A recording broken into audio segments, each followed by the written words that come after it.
Jour 8, 100 jours challenge. Bienvenue dans cette vidéo, je m'appelle Claude Eugénie et j'aide les entrepreneurs à être à l'aise à l'oral, en ligne et hors ligne. Alors aujourd'hui dans cette vidéo, nous allons voir le positionnement. Logiquement, vous avez déjà suivi les autres jours, si ce n'est pas le cas, allez le faire immédiatement. Aujourd'hui, on a vos valeurs, on a vos piliers. Mais oh mon Dieu, nous venons de réaliser que vous n'êtes pas seul dans l'univers. C'est simple, allez rapidement sur internet et vous allez très bien voir que vous n'êtes pas le seul dans votre activité. Qu'est-ce qu'on fait ? Pas de panique. L'idée c'est d'observer le marché pour savoir comment se positionnent vos concurrents. Il faut savoir que vous avez certains de vos concurrents qui sont présents surtout hors ligne. D'autres le sont en ligne. On va se concentrer sur ceux qui sont en ligne parce que ça va être beaucoup plus facile. L'idée là, c'est de faire une veille sur ce qui se passe un petit peu sur la toile, sur internet et comment se comportent un petit peu vos concurrents. Alors maintenant, si vous connaissez vos valeurs, vous connaissez vos mots-clés. C'est-à-dire que si vous faites du fitness, encore le même exemple, je sais, le mot musculation est un mot que vous allez voir revenir souvent. Si vous êtes une agence, par exemple, une agence qui propose du SEO, de la rédaction web, etc., vous allez voir certains mots qui vont revenir assez souvent, des mots de votre thématique. Par exemple, des phrases comme « comment réussir son référencement ». Le mot référencement est un mot propre au web, par exemple. Donc la première chose que vous allez faire, c'est créer des Google Alerts.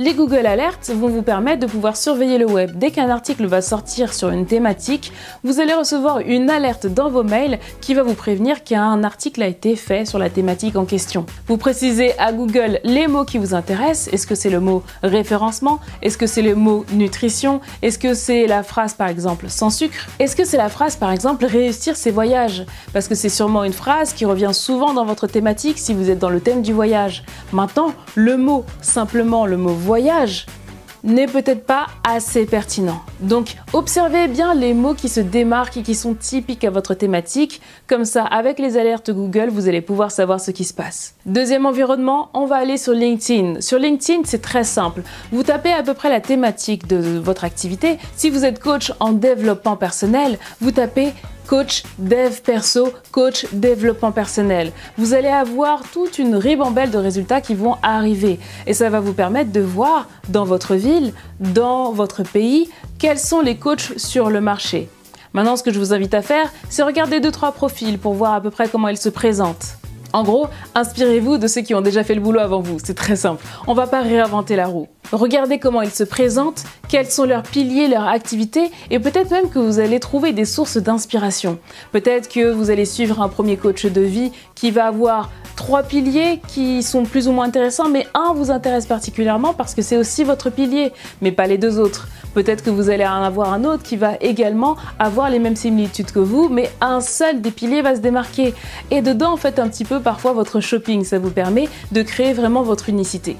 Ensuite, en parlant d'unicité d'ailleurs, prenez le temps de demander autour de vous, en tout cas aux clients que vous avez déjà coachés, aux clients que vous avez déjà aidés, que vous avez déjà eu, aux personnes qui vous entourent, quelle est ma valeur ajoutée? Pourquoi tu viens me voir moi plutôt qu'un autre? Ça va vous donner des indices sur ce que vous devez absolument mettre en avant en termes de branding. Moi, dans mon cas, par exemple, ce qui me démarque des autres, c'est le fait que j'adore le storytelling et je suis également chanteuse. C'est ce que les gens remarquent chez moi et c'est ce qui est à chaque fois mis en avant. Maintenant, moi, j'ai d'autres qualités que les gens ne voient peut-être pas forcément. Moi, je sais que j'adore l'informatique et j'adore déconstruire des choses pour pouvoir savoir les reconstruire. J'adore les casse-têtes.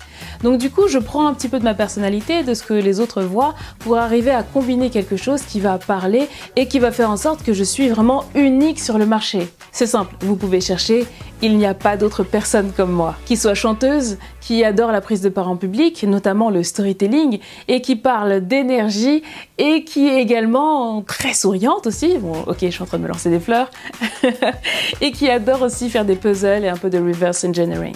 Dernière plateforme, ou peut-être avant-dernière, nous allons aller sur YouTube. YouTube, quand vous allez taper votre thématique, vous allez avoir tous les professionnels qui ont fait des vidéos sur le sujet qui vous intéresse, le sujet que vous avez l'habitude d'aborder.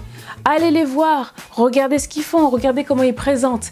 Et dedans, vous allez voir comment ils présentent leur activité, s'ils sont plus ou moins à l'aise avec leur thématique et vous allez pouvoir ressentir quelle est leur valeur ajoutée. Peut-être que vous partagez la même, mais peut-être que vous avez autre chose à apporter sur le marché. Par exemple, les informations que je suis en train de vous donner sont des informations qui sont répétées à longueur de temps. Mais peut-être que mon unicité et ma manière d'aborder le sujet fait en sorte que vous vous sentez compris, vous avez l'impression de me comprendre. En tout cas, j'espère que vous me comprenez parce que je me donne un mal fou à à me faire comprendre. Quoi qu'il en soit, vous allez pouvoir commencer à percevoir la manière dont les autres présentent leur activité, mais également ressentir leurs valeurs. Et c'est là qu'on revient un petit peu sur le sujet des valeurs. J'espère que vous avez fait l'exercice. Là maintenant, par rapport aux valeurs, il faut vraiment que vous puissiez incarner vos valeurs à l'écran, en live, parce que c'est avec vos valeurs qu'on va connecter. Si vous êtes ici avec moi, c'est que vous avez connecté non seulement à ma manière de parler, à ma personnalité, mais également à mes valeurs. C'est pour ça que tous les exercices qu'on a fait au départ étaient hyper importants. Parce que vous avez un style qui vous est propre, vous avez un style visuel, un style, une manière de parler qui vous est propre, et même une manière d'écrire qui vous est propre. Et tout ça, vous allez faire retranscrire votre personnalité, et les gens, ils vont adorer ce point de vue que vous avez, ce point de vue unique sur les choses. Donc en termes de valeurs, vous devez savoir deux choses. Vous devez savoir ce qui vous caractérise, c'est ce qu'on a fait avant, mais également ce que vous n'aimez pas, les valeurs contre lesquelles vous vous battez et qui ne vous représentent pas. Parce que c'est bien beau de savoir où vous voulez aller, mais vous devez également savoir là où vous ne voulez pas aller. C'est ultra important parce que le long du chemin, vous allez rencontrer des personnes qui vont vous attirer vers eux, dans leurs valeurs à eux, et qui vont vous amener vers des choses, vers des endroits où vous ne voulez surtout pas aller. Mais si vous n'avez pas fait le travail de savoir où vous voulez aller, eh bien, on peut très facilement vous dérouter de votre chemin. Et là, vous allez vous dire, ben, je sais pas ce qui m'arrive, j'ai changé. Ou les autres trouvent que j'ai changé. Ou bien encore, par exemple, je me suis mis dans une activité qui ne me ressemble pas, juste parce que j'avais besoin d'argent, par exemple. Et l'argent est parfois un petit peu parasite pour ça. À la fois, on a tous besoin d'argent, ça je suis d'accord avec vous, mais parfois, si on ne reste pas solide et ancré dans nos valeurs, on peut très vite se faire détourner dans un nouveau projet juste pour l'argent en fait.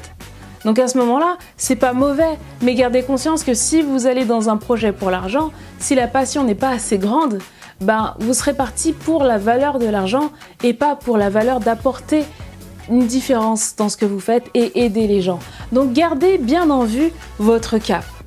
Ne vous laissez pas distraire, parce que si vous êtes passionné, si vous arrivez à transformer votre passion en business, si vous arrivez à créer une entreprise à partir de ça, vous serez à l'aise et vous irez sur le bon chemin. Vous ne serez jamais écarté de là où vous devez réellement aller. Je sais que ça fait beaucoup d'informations, mais prenez le temps de bien noter tout ça.